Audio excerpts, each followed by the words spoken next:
Y como habíamos anunciado, en segundo lugar hará uso de la palabra el doctor Alfredo Malini.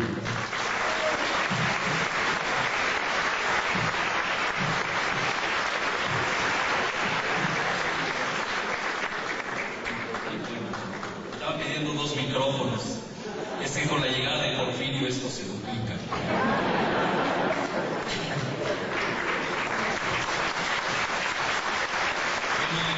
Ante todo quiero agradecer la invitación de la universidad y también de la Fundación Alberto Castillo. Y para mí es un privilegio que modere la mesa nuestro amigo, el embajador y profesor Óscar González.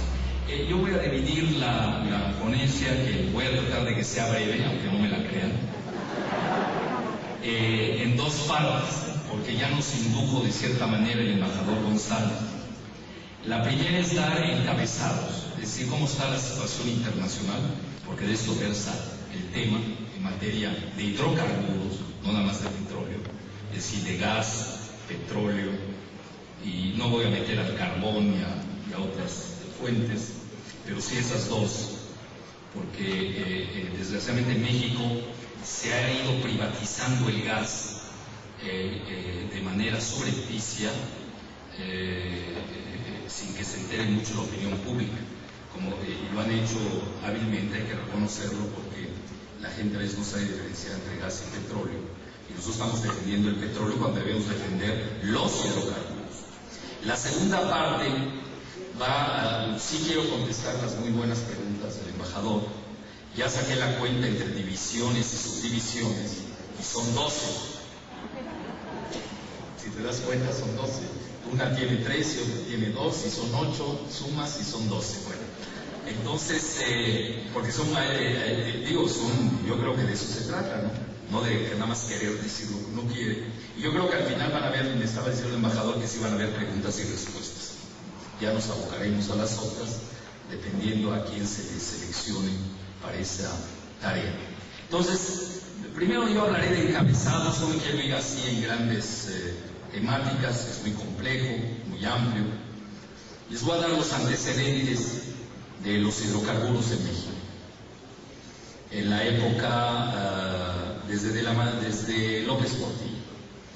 Ustedes recordarán que se construye un gasoducto que se llamó Cactus Reynosa y que precisamente trataba de llevar el gas de Chiapas hasta la frontera de Estados Unidos.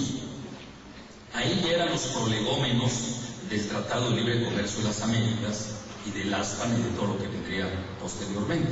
Es decir, Estados Unidos nos ve como un abastecedor de hidrocarburos para ellos, que son el primer consumidor del planeta. Se construye el famoso gasoducto, y al final de cuentas, a instancias del gobierno de Carter, y nada más les recuerdo la personalidad de quien era el secretario de Energía en ese momento, era James Schlesinger, que nada menos había sido director de la CIA y había sido director del Pentágono, del secretario del Pentágono, para ver la personalidad con quien se estaba tratando. No recuerdo el pigmeo que mandaron a negociar con Schlesinger de parte del gobierno de López Portillo, pero no han crecido desde ese momento los gobiernos mexicanos, por desgracia. Yo creo que al revés, han disminuido el tamaño, si es que vemos este gobierno de enanos que hoy nos está dirigiendo.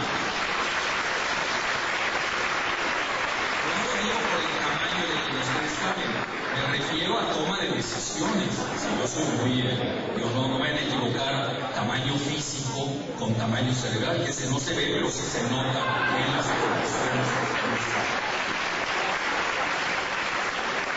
James Schlesinger, con la mano en la cintura, después de haber hecho gastar, para que vean ustedes la ingenuidad, sobre todo con los tratos que a veces tenemos con Estados Unidos, la ingenuidad de parte de lo que ayer ya lo reconoció Elizondo Barragán, imagínense, que fue secretario de Energía.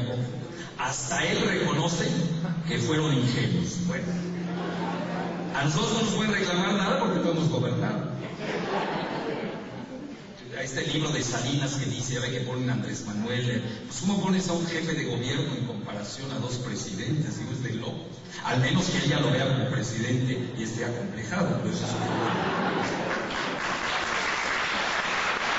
Schlesinger, cuando acaba de construir el gasoducto López Portillo, con la mano en la cintura dice, pues ya no queremos el gas mexicano, porque ya estamos obteniendo un gas más barato de Canadá.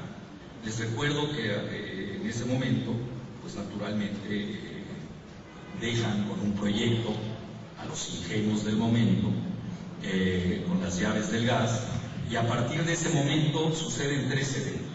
1, se quema el gas en el sur, se importa en el norte, y 3, gran parte del gasoducto se usa para almacenamiento de enseres.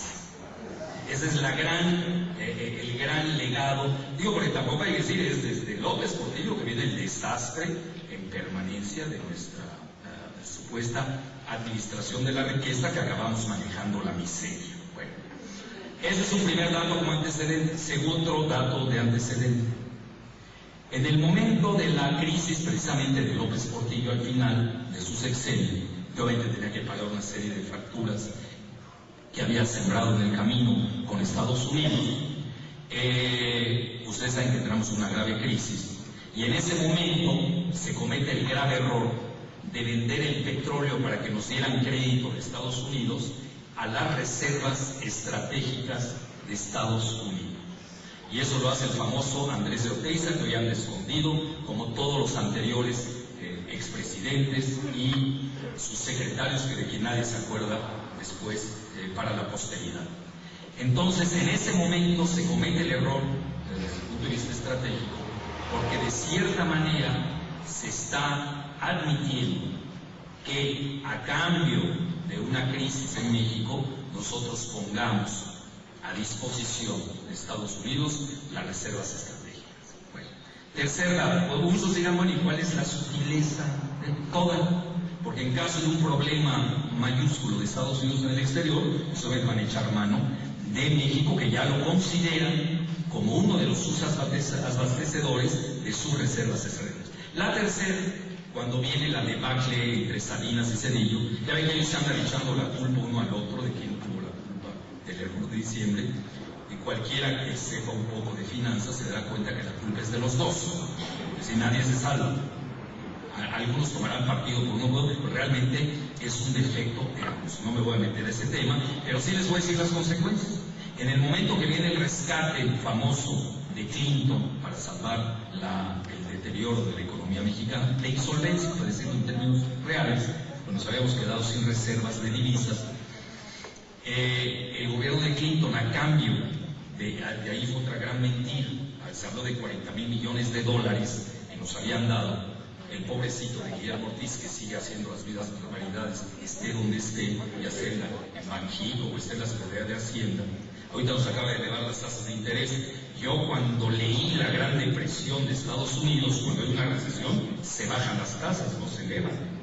Hasta su vecino en Estados Unidos ahorita está bajando las tasas, no las está subiendo. Es decir, si alguien nos lleva a la recesión más rápido, va a ser Guillermo Ortiz. Pero nadie se lo está reclamando, porque en el modelo neoliberal sucede que el Banco de México es autónomo. Ahora al rato me van a decir que el hígado funciona por un lado, el corazón por otro, y ya para qué me sigo con otras partes del cuerpo humano.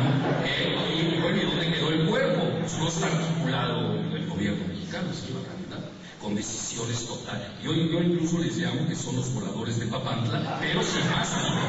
Los de Papantla todavía tienen mástil, andan volando de cabeza, pero estos ni siquiera arrancan del sur. Entonces, en este sentido, ¿qué sucede? Nos dan $20,000 millones, se burlan literalmente de Guillermo Ortiz, nos dan 20,000 y por eso México no sale inmediatamente de la crisis. Tardamos porque había que retener esos 20,000. Y los 20,000 que vienen del Fondo de Estabilización de la Casa Blanca pidieron un fondo de garantía. ¿Y ustedes saben cómo se llamó esa garantía? No fue la Guelaguetza, no fueron los aguacates de los que son propietarios los Calderón en Morelia. ¿Qué fue? Pues fueron nada menos que los ingresos de Pemex. Y estos los cobraba directamente en la Reserva Federal de Nueva York. Yo creo que son datos importantes para entender que a Estados Unidos en su trato, cuando es diferencial, en un momento de crisis, lo único que le ha importado ha sido los hidrocarburos, y para que veamos la dimensión que tiene nuestra última riqueza, porque ya no hay otra, ya privatizamos tanto, que ya no es la última que queda por privatizar, que obviamente ellos pues hoy tienen puesto el ojo a esta reserva, sobre todo que ahora ellos tienen severos problemas de abastecimiento mundial. Y ahora ya entro a la parte al corpus de mi exposición.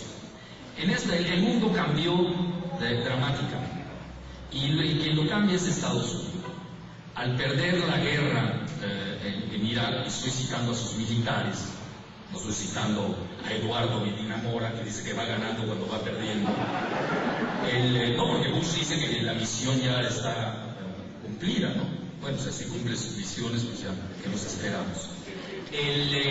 Cuando pierden la contra Irak, frente a una guerra asimétrica, porque todo el mundo sabía que ellos iban detrás del petróleo.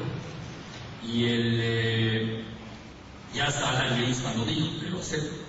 En ese momento, al no poder capturar el petróleo, yo me atreví a hacer una ecuación que ha resultado, yo diría, acertada. Una relación inversamente proporcional entre el precio del dólar y los hidrocarburos. Por aquí podemos meter al petróleo y al gas. Al año inmediatamente después de la guerra de Irak, en marzo del 2004, ya se sabía que Estados Unidos no podía controlar el oro negro. Ahora, yo se los voy a poner de otra manera para que entiendan ustedes la dimensión de esa derrota, porque mi enfoque es multidimensional, no es reduccionista, y menos fiscalista, como es la reforma calderonista nada más. Si Estados Unidos hubiera ganado la guerra en Irak, se hubieran apoderado de la segunda reserva de petróleo más cuantiosa del planeta, que muchos dicen que es incluso superior a la de la misma Arabia Saudita, que es la de Irak, que además tiene un costo mínimo, es un petróleo muy ligero, de bajo costo de extracción, está a superficie de tierra prácticamente, a flor de piel, como diríamos, y cuesta entre $0,5 y $1 en la regla de extracción. Nada más les digo que el petróleo anda en 130, ya se imaginan ustedes lo que eso significa en términos gloriosos de ingresos. Eso fue lo que perdió Estados Unidos. ¿Qué hubiera sucedido? Sin duda alguna el imperio estadounidense se hubiera prolongado otros 25 años. No nos equivoquemos, y quienes estuvimos en contra de la guerra, hoy estaríamos en la clandestinidad. De ese tamaño se los digo. No, sí, porque en eso hay precios, aquí no está más gané, perdiste, no. ¿Quién perdió y quién ganó? Para empezar a ver. Por ejemplo, yo les puedo decir, en México, ¿quiénes perdieron?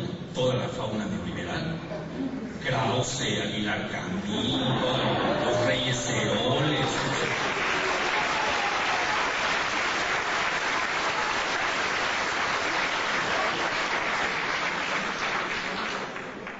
Y no quiero ser muy egotista, pero lo tengo que decir. ¿Y quiénes ganamos?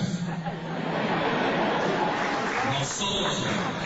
No solamente tuvimos producción histórica, sino que además estamos dentro de la corriente histórica a partir de la cual Latinoamérica cambia de color, con diferentes matices, en toda su izquierda, que yo diría que va más allá de la izquierda. Yo lo digo abiertamente, me van a disculpar, yo sé que son cosas ideológicas muy pesadas.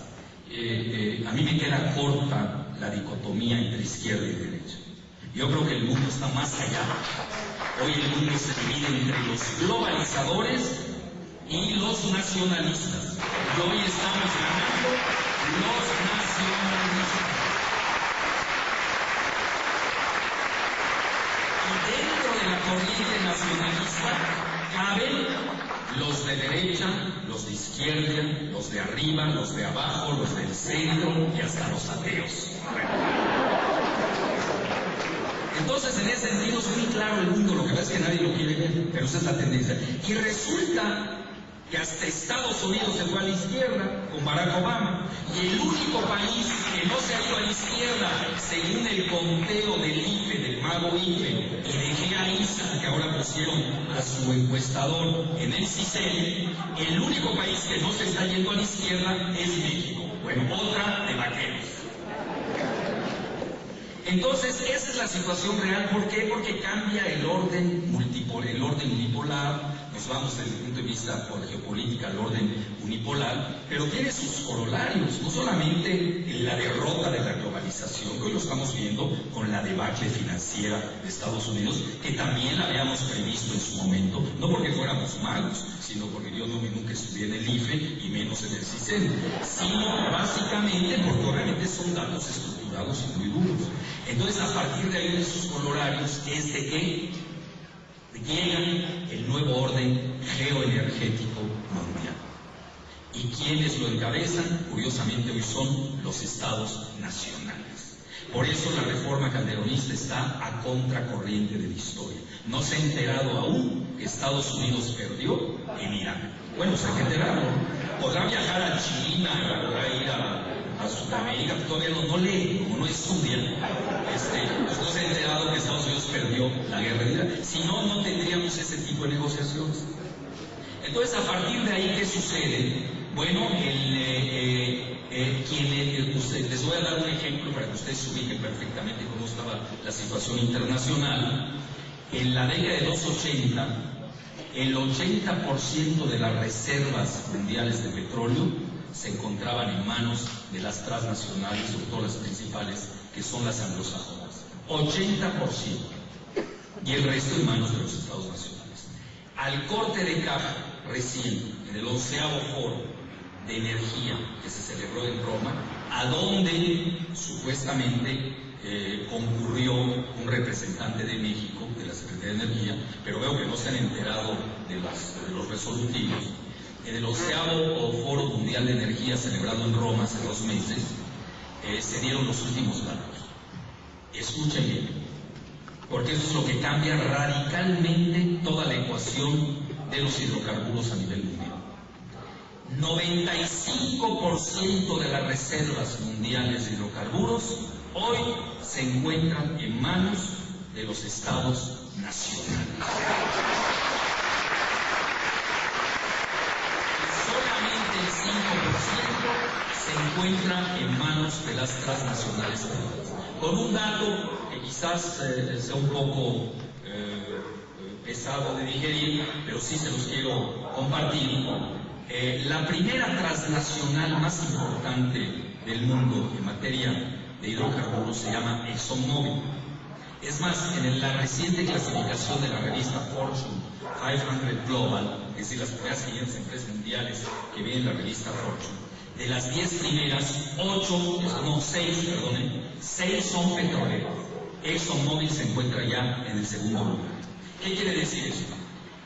Pese a ello, a pesar de que ExxonMobil, lo que ves es que eso es un corte de caja, no está marcando las tendencias. Pero aquí estoy hablando de una dinámica que cada día se va a asentar más, que es la preeminencia de los estados nacionales y sus reservas por encima de las transnacionales. Ese es el nuevo orden geoenergético mundial. Así como el patrón oro marcó las finanzas antes de 1971, hoy estamos hablando del patrón del oro negro. Es decir, hoy quien tiene petróleo y gas tiene poder. Quien tiene reservas, fíjense qué paradoja, es mejor tener reservas que estarlo extrayendo como locos, como lo han hecho con el pozo Cantarero, porque está aumentando de precio continuamente. Fíjense la paradoja, porque desde el punto de vista de las finanzas se le llama a este fenómeno la monetización. Yo lo puedo hacer dinero en cualquier momento.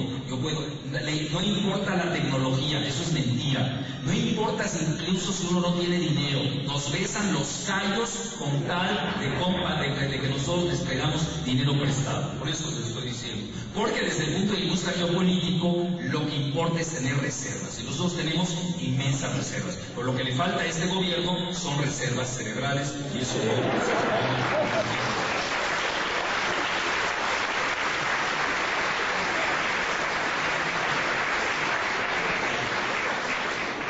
Entonces, no quiero dejar pasar por alto cómo es que hemos venido, bueno, nosotros no, yo al menos no he estado en el poder, no me puedo poner, Porfirio no sé cómo responda, eso es, pero yo no he estado en el poder, a Dios gracias. los que han estado en el poder han ido entregando paulatinamente a Pemex, eso es una realidad.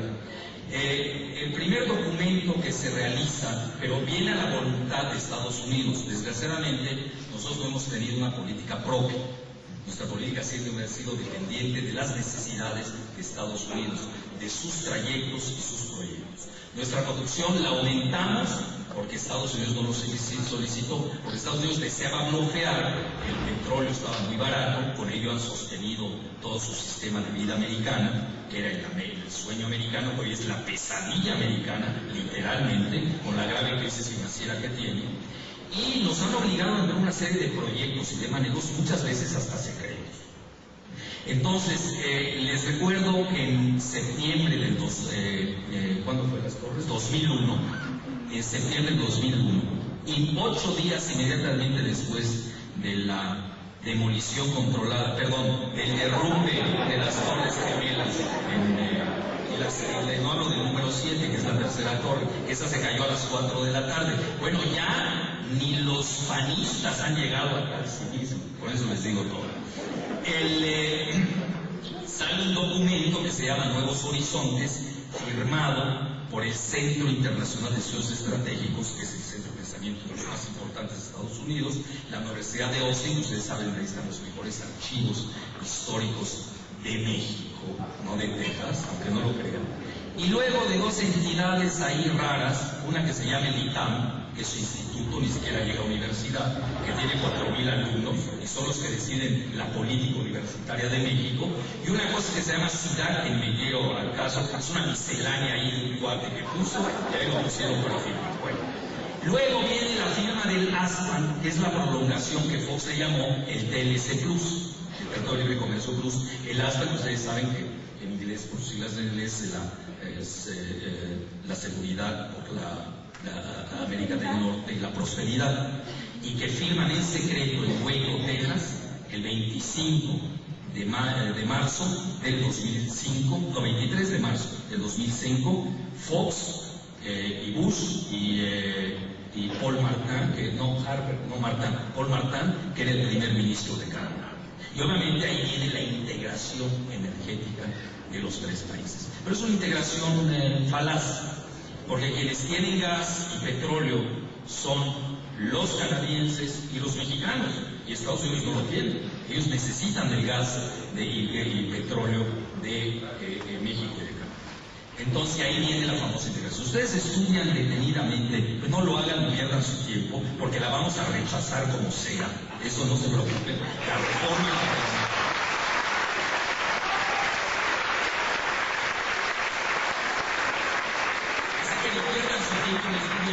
pero los que tenemos que debatir, pues tenemos que sufrir ese calvario sisifiano de aventarse todas las frases. Vean, se resume muy sencillo. Forma parte del mismo proyecto de Nuevos Horizontes y del ASPAN que nos obliga a seguir Estados Unidos. Así para acabar. Bueno, ante esta situación, ya para concluir la parte sustancial, me van a quedar 10 minutos para las preguntas del embajador González. Yo les diría que en estos momentos los países se definen entre los que tienen hidrocarburos y los que no tienen hidrocarburos. Hoy podemos decir que el mundo no solamente se divide en esta situación, sino que además tenemos que percatarnos, y eso se ha dicho en abundancia en los axiomas geopolíticos, el mismo Kissinger lo ha dicho hasta el agotamiento: quien controla el petróleo, el agua y los alimentos, controla al mundo. Nosotros no queremos controlar al mundo, pero no queremos que nos controlen. Son 2 cosas diferentes. Y ya como parte final de este segmento, yo les diría que estamos viviendo una crisis multidimensional jamás vista en la historia de la humanidad, jamás vista. Frente al cambio climático, que ustedes ya lo conocen, se está viviendo la crisis financiera de Estados Unidos, la crisis energética, que es producto de la crisis financiera de Estados Unidos, la crisis de los alimentos, y todavía no entramos a la del agua, que es la que resta por entrar, en medio de una disgobernabilidad global, en la que los mandatarios no saben qué hacer, porque además son neoliberales, y el mercado ya no les responde. Porque ahora resulta, el axioma famoso de los neoliberales es privatización de las ganancias y socialización de las pérdidas.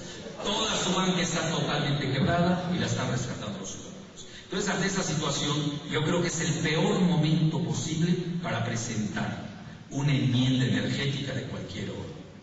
Yo no entiendo cuál es la prisa, cuál es la precipitación. Son momentos de vendavales. ¿Qué hay que hacer? Cerrar las ventanas, dedicarse a pensar, ver cómo se asiente el nuevo orden mundial después de este gran vendaval, que no sabemos cuánto dure. Hay gentes que les dicen 2 años, otros que les dicen 10 años, y después de eso, bueno, a ver qué queda de Estados Unidos. Vean, yo les digo algo, cosas, yo me dedico a eso, por eso se los digo. Imagínense que una Repsol, que está en el ranking 90 a nivel mundial, es la que nos quiere comprar a Pemex, que estamos en el lugar 34. Ahora resulta que los patos le disparan a las escopetas. Bueno, Iberdrola, que es de quinta, es una empresa gasera de Bilbao. No tengo nada contra los españoles, menos contra el gran Cervantes de Saavedra, pero sí contra los piratas españoles de Repsol y Iberdrola, que ahora, ¿qué hacen? Antes, sus antecesores nos vendieron espejitos por el oro. Y ahora, ¿saben qué nos quieren hacer con el cuento neoliberal del libre mercado? Nos quieren vender espejismos por nuestro oro negro.